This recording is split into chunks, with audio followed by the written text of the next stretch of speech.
grew up in the Smoky Mountains of Tennessee, tucked into one of those narrow hollers where the sun lingers a little late in the morning and disappears a little early in the evening. It's the kind of place where the mist can hang heavy in the trees long after breakfast, and whippoorwills, they'll start calling before you've even thought about supper.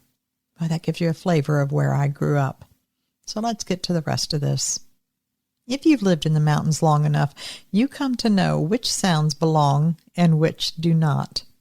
You know the yip of a fox, the scream of a bobcat, and the lonely call of a barred owl.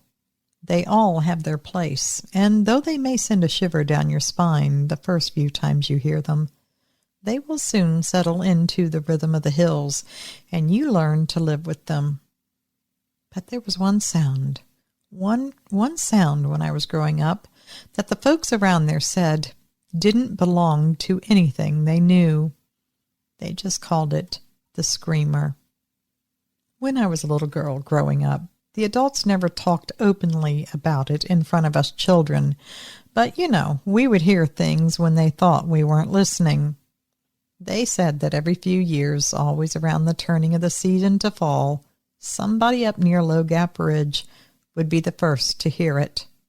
It was a sound so long and low, it would raise the hair on your arms, and nobody could really quite describe it. They struggled with words, but they said it was too heavy to be a coyote, too drawn out to be a cat, too unnatural and too loud to be a man. I remember neighbors telling hush stories at hog killings or when folks gathered for picnics and reunions. Old Mr. Rigsby swore he'd heard it one October night when walking home from a revival meeting. Said he dropped his lantern when it came rolling off the ridge, and he ran the whole last mile like a boy half his age. A cousin of mine claimed that she saw eyeshine along the tree line one summer when she and her beau went sparking out by the creek. She said the scream came after, and that boy said he would never walk her home again, and he didn't. Folks laughed at her. They said it was a bunch of courting jitters. But when she told it, I saw the fear in her eyes.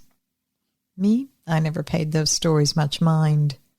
As kids, we're quick to scoff and even quicker to pretend that we're braver than we are, or at least I was, before.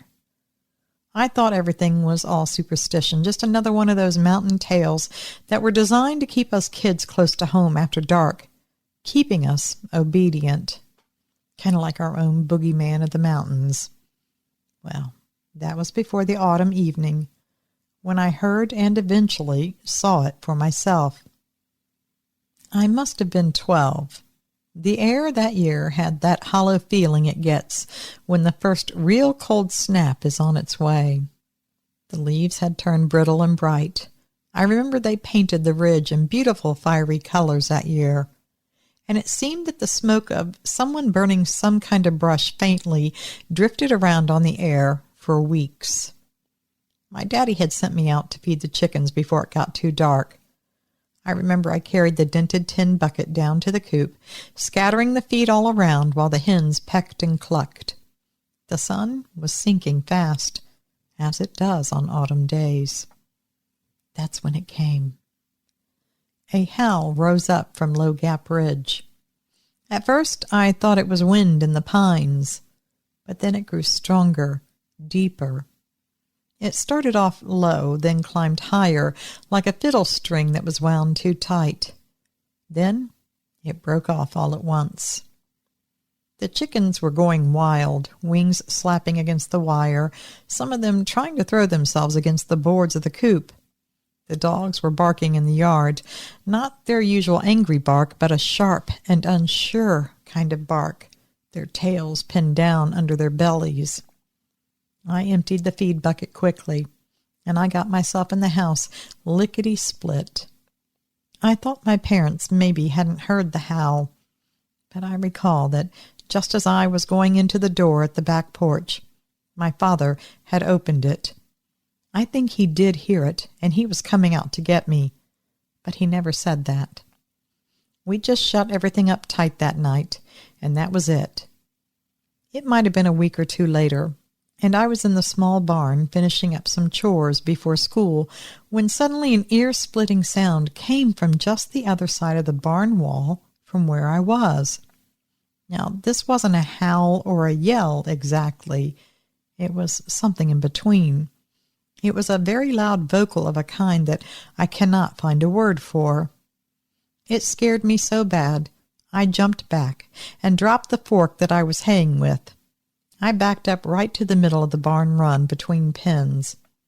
The cows, I had already moved them to the opposite pen because I was cleaning, and several of those started kicking up a loud fuss. There was something on the other side of that barn wall, and I knew that. What I didn't know is what it was. 12-year-old me didn't think she wanted to know, but I did know it was bad news. It was at the far corner of the barn opposite from me. I picked the fork back up, and I held it up defensively. What I thought I could do with that, I don't know, but I must have thought that I could do something. I remember loudly yelling for help, but I know darn well they probably couldn't have heard me at the house, especially not over the cows, but I yelled anyway. But I don't think it was me they heard. They heard that howl too, and probably the cows, and as I later figured out, they must have heard the dogs. I was ready to make a run for it to the house, but I was afraid of what was out there. Would it grab me if I left the barn? Next I knew, the barn door opened. There was my dad, shotgun in one hand, flashlight in the other. When he yelled my name, I almost rammed him with the fork, and I just might have done that if he was closer to me. I was really that scared. I was jabbing at air. The dogs were with him, pressed tight against his legs, moving with him, barking, but not leaving his side. He told me to go on up to the house, that he'd stay and watch and make sure I was okay. I knew he wanted me out of the kill zone, as he would have called it. I ran straight for the back kitchen porch. My mother was already there, waiting with her pistol in hand. I stood with her on the porch, watching, my chest heaving, my sides shaking. I had begun to cry, and I didn't even know why. Nothing had really happened. I stood there with my mother watching, and I saw the flashlight sweep wide as my father walked the whole side of the barn. The dogs went with him, of course, but they pressed in mightily close to his legs. The further they went down the side of the barn, the more the dogs growled, barked, and snarled. He went so far down the side. Then he stopped suddenly. And then the dogs, they got louder, and they sort of backed up behind my father. But now there was a hint of a fearful whine to their barking sound. The flashlight beam fixed on something beyond him, something farther down the side of the barn, but it was something we could not see. I saw the arm that held the shotgun raise up. I was expecting to hear a blast, but he did not shoot. Instead, he began backing away, step by deliberate step, only glancing behind him to make sure he wasn't going to trip over the dogs. And those dogs stayed right with him. Only when he was close to the house did he turn and jog the last 20 or 30 feet up to the porch. He hit the steps and he said, "Go, go, go, go," over and over real fast to me and my mother, making a shooing motion with his hand for us to get inside the house. Once inside, he turned and locked the door. Not that that was saying much. We didn't have a deadbolt back then, just the handle lock, and we rarely ever locked it. Nobody walked up the sides of those mountains. After he locked the door, he dropped into a chair at the table, white as milk. The dogs crowded under the table at his feet and would not move. I saw their eyes. Those dogs' eyes were wide and shaky looking. I didn't know what to think. My mamma, pretty pale herself by that point, quietly asked him what he'd seen. He didn't look up from the table right away. His knuckles were bloodless and white around the stock of the shotgun that he held so tight. and he said to her, "Lily, I don't know, but it walks on 2 legs, covered in fur, and it ain't none bit scared of these dogs." I tried to sleep that night, but the sound of that scream kept circling back through my mind. Around midnight, I woke up with a start. I heard the dogs growling low in the kitchen. They were kept in that night, pinned up by the back door just inside. My room was at the back of the house, right next to the kitchen, so I heard them clear. I slid out of my bed and crept over to the window. It, too, faced the barn. There was a lot of moonlight that night, and the outside lights had been left on, which we didn't normally do. But because of that extra light, mixed with moonlight, I have no doubt of what I saw. It was a Bigfoot. A pretty big Bigfoot.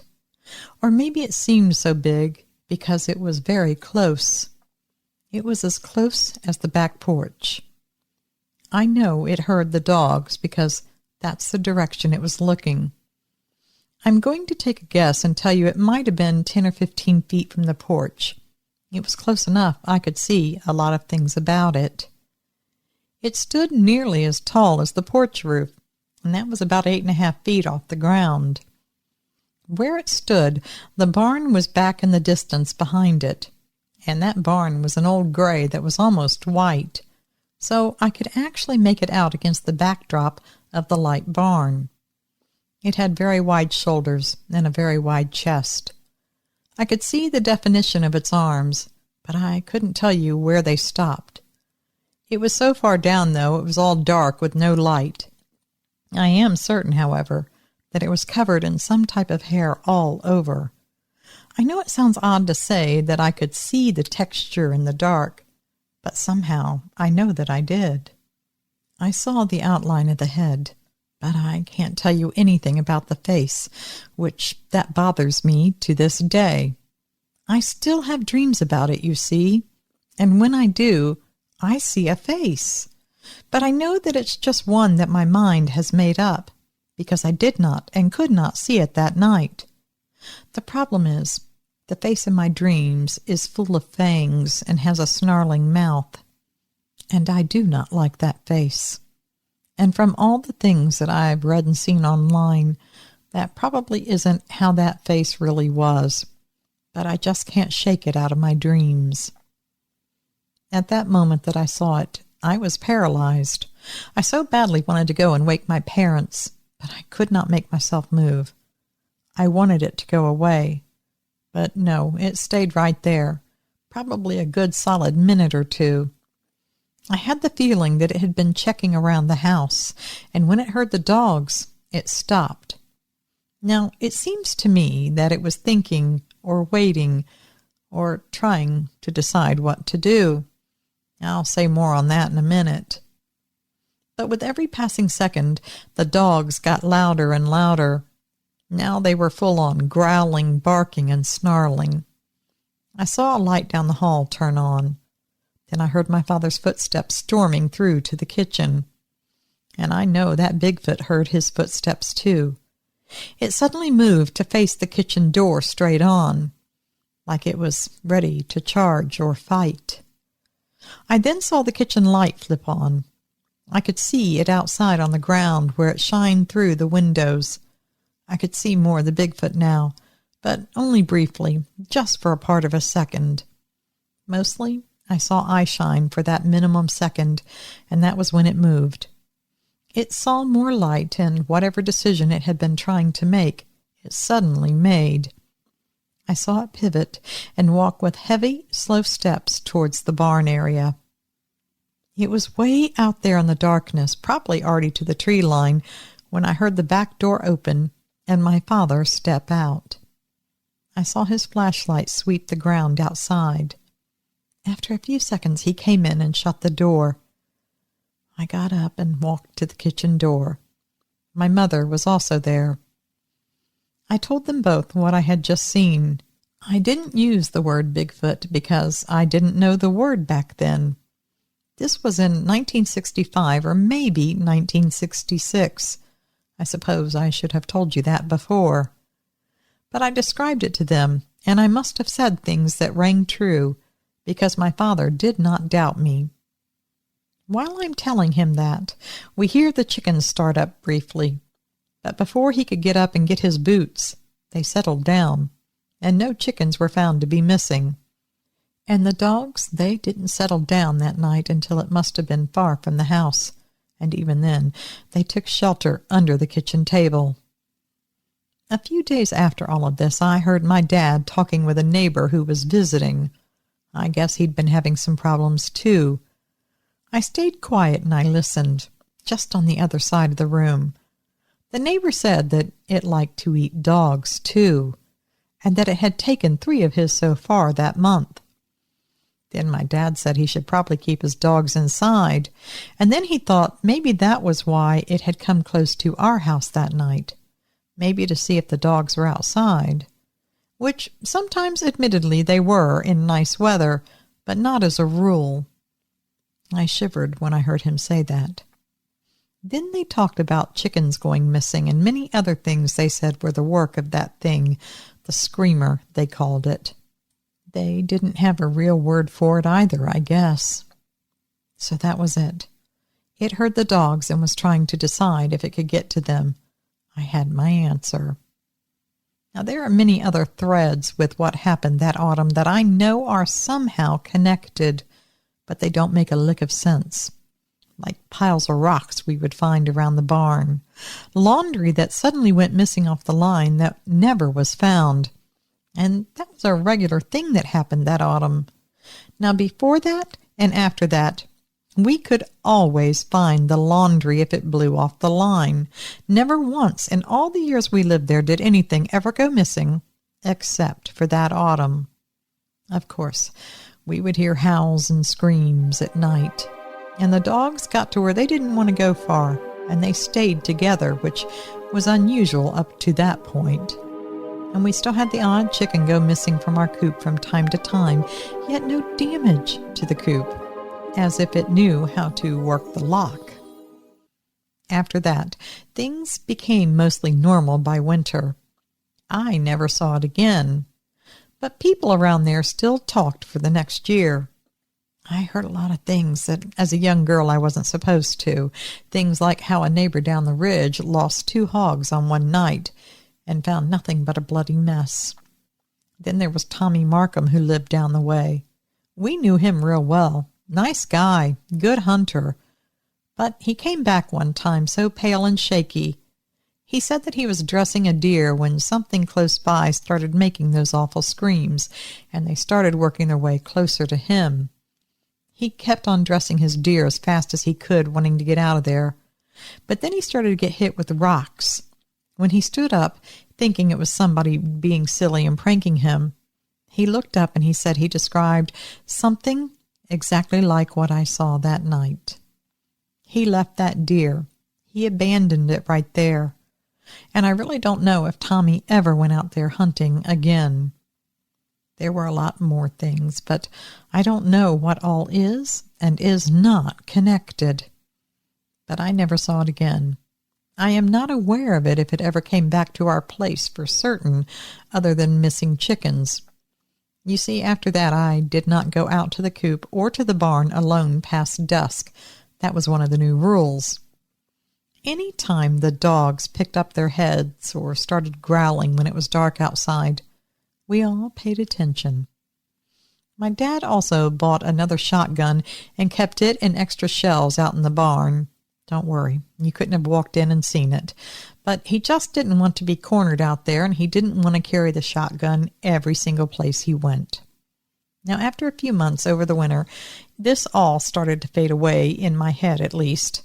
By spring, I think I had forgotten all about it. I was hitting my teen years, and, well, we know what happens then with girls. Even with all the new rules around, they were just new rules by then, or should I say old rules. So I really wasn't thinking about the screamer a lot. As I got older, I heard a lot of other talk. Some would say what they saw was a wild, shaggy man who had been living up there in the mountains so long he forgot how to talk, and he had grown hair everywhere from living out in the cold. A few others thought that it was a demon, and still others said it was something else entirely, but I don't know what they thought it was. All I know is what I saw, plain as day, in the moonlight. Now it's been, 60 years since that autumn evening, and I still hear the scream in my dreams. Sometimes I wake before it finishes, and the silence in the house feels heavy, as if that thing is waiting just beyond the back door. And as I mentioned earlier, I still see the face, the imagined face that fills in the blank from that night. I left that area of Tennessee when I left for college. I never moved back there, though I went back many times every year to see family. But no, I never lived in Tennessee again. Most of the family that I knew there is long gone, and I really haven't been there overnight again since 1998. My advice to you, though, is if you ever find yourself up in those Smoky Mountains and the sun drops behind those hills, you should probably leave. Go on, get out, get indoors, and stay there till the sun comes up. Because I promise you, there is something in those mountains that walks on two legs, and it isn't afraid of dogs.